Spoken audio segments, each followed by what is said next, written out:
What does Jesus' sacrifice for you truly mean?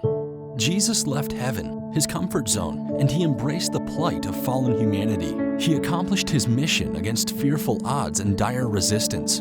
Finally, he offered it all, his own life. This is how we know what love is. Jesus Christ laid down his life for us, and we ought to lay down our lives for our brothers and sisters. As God's representatives, a sacrificial spirit is part of our true identity. That was the spirit demonstrated by our church's pioneers.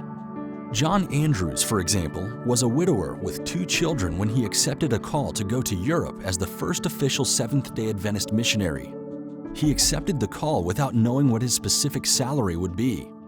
They agreed to send him money from time to time, but did not do so as regularly as needed. To publish tracts, pamphlets, in the French periodical Le Signe des Temps, he often used his personal funds, sometimes going without food and other necessities. He contracted pneumonia in 1877. After his examination, the physician commented, "This man is almost starved to death." 1 year later, Andrew's daughter died of tuberculosis.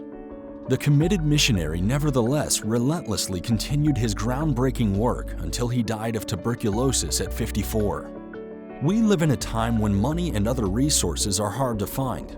Waiting for surplus or leftover resources to support God's mission could be a pious, well-intended wish, but may never be accomplished. In this context, these words of Ellen White are most relevant. The absence of self-denial in his professed followers, God regards as a denial of the Christian name. Those who profess to be one with Christ and indulge their selfish desires for rich and expensive clothing, furniture, and food are Christians only in name. To be a Christian is to be Christ-like. As we return our tithe and regular and systematic offerings, which we call promise, let us show a spirit of self-denial, which is the spirit of Christ. May we put our desires last and God first.